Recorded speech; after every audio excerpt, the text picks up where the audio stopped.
Bismillahirrahmanirrahim. Alhamdulillahirabbil alamin. Wa afdhalus salati wa tammu taslim ala sayyidina wa habibina Muhammadin wa ala alihi wa sahbihi ajma'in. Allahumma arinal haqqa haqqan warzuqna ittiba'ah wa arinal batila batila warzuqna ijtinabah.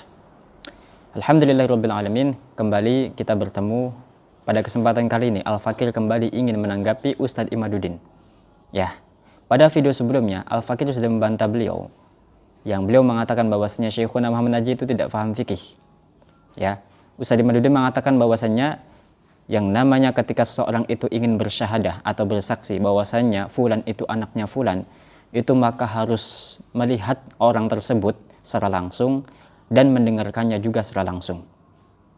Dan juga ditambah oleh Ustadz Imaduddin itu harus interaksi secara langsung.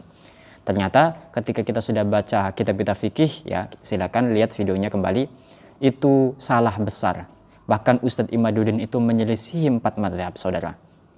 Jadi dari sini kita sudah paham bahwasanya siapa yang tidak paham fikih. Yang tidak paham fikih adalah Ustadz Imaduddin. Syekhuna Muhammad Najih itu sangat paham fikih.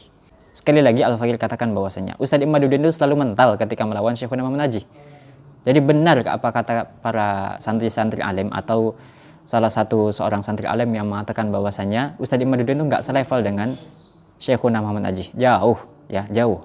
Jadi Syekhuna Muhammad Najih tidak perlu menanggapi Ustadz Imaduddin, ya, tidak level, ya, buang-buang waktu. Tamam.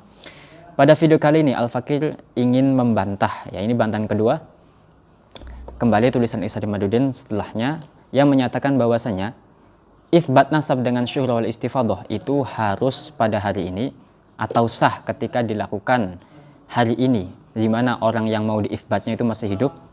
Orang-orang sudah ramai membicarakan bahwasanya fulan anaknya fulan, maka itu sah kata Ustadz Imaduddin. Atau orang zaman dahulu yang di situ populernya itu dengan kitab-kitab yang ditulis pada zamannya. Kita baca teks daripada Ustadz Imaduddin, syuhra dan istifadah itu untuk nasab orang yang hidup di hari ini dengan popularitas didengar banyak orang, ia sebagai anak seseorang. Atau untuk orang yang hidup di masa lalu dengan popularitas dalam kitab-kitab, ia sebagai anak seorang tokoh. Betulkah demikian? Harus sezaman baru bisa syuhra wal istifadah sebagai itsbat nasab, atau zaman dahulu yang di situ sudah populer dengan kitab-kitab para ulama yang ditulis pada waktu itunya. Betulkah demikian? Ternyata tidak, saudara. Kita baca kitab-kitab fikih para ulama. Sekali lagi ini akan membuktikan bahwasanya Ustadz Imaduddin itu tidak paham fikih, saudara. Pertama, kita baca dalam kitab Al-Hawil Kabir, juz 17 halaman 35, karya Imam Abul Hasan Al-Mawardi. Bismillahirrahmanirrahim. Faslun. Wa amman nasabu fayathbutu bisama'il khabari syai'il khariji.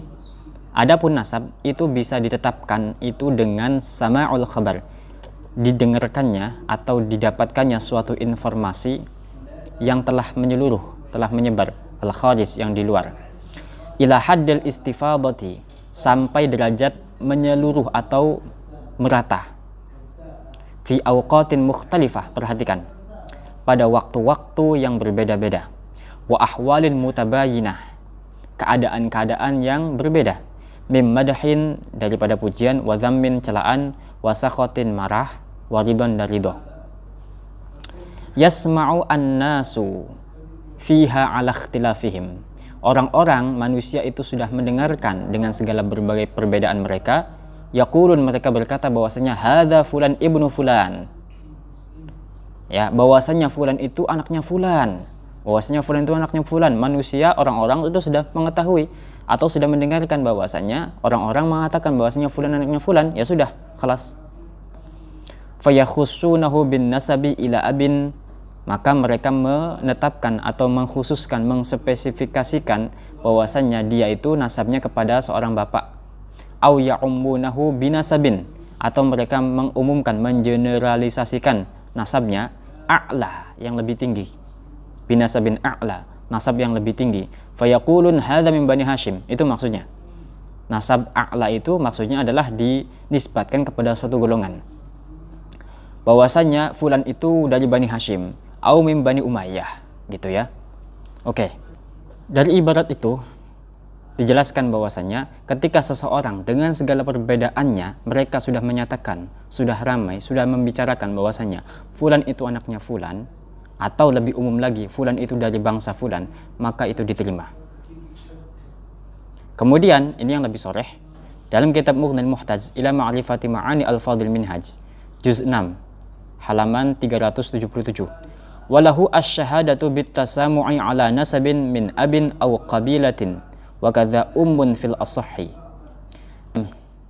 Dan pada ifbat nasab itu ada suatu syahadah dengan di situ adanya suatu tasamu', adanya suatu pendengaran, ada suatu informasi yang didengar ala nasabin min abin, dalam suatu nasab yang di situ tersambungkan kepada seorang bapak, au qabilatin, atau pada suatu qabilah. Kita lihat pada syarahnya, qauluhu au qabilah fayashhadu annahu min qabilati kadza.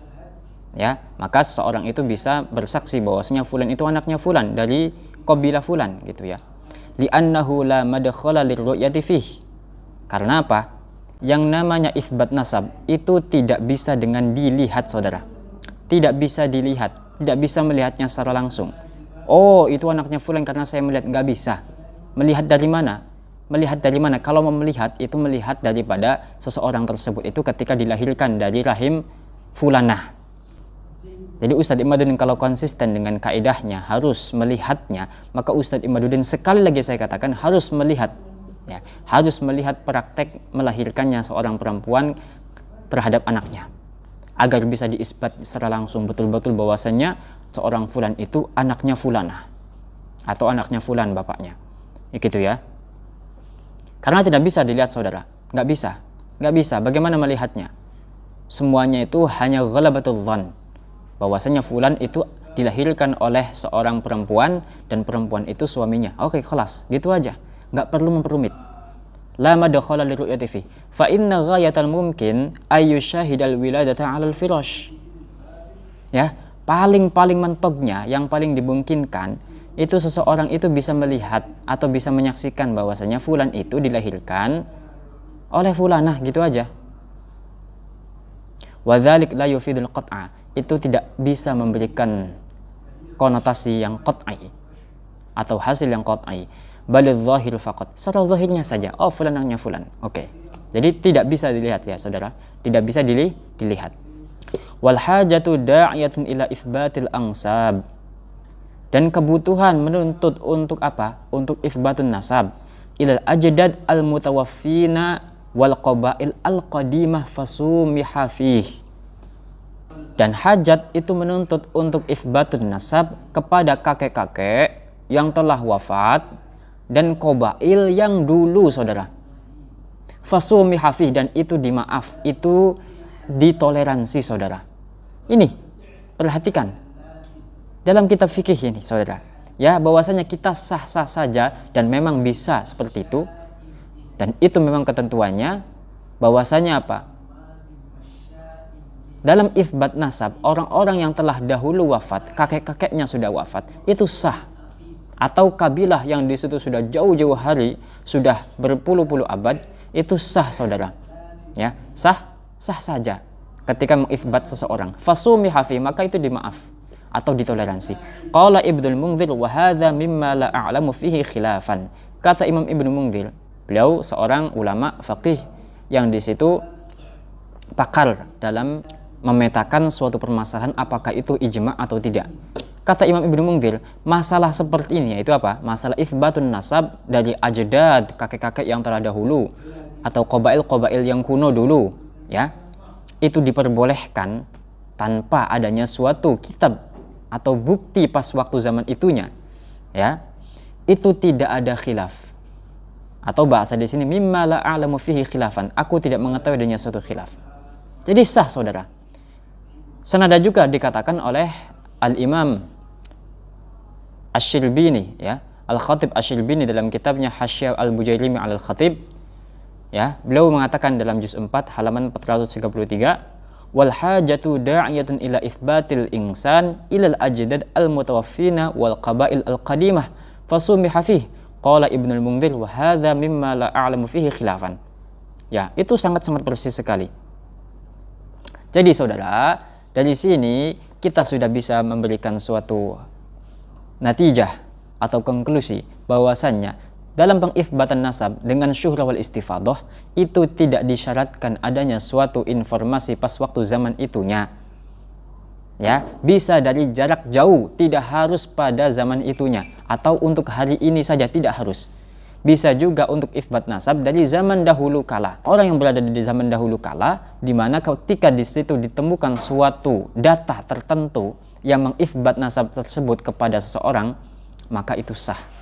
Selagi di mana orang yang mengifbat nasabnya tersebut itu seorang pakar atau khattun nasabin, ya, al-maufuqah.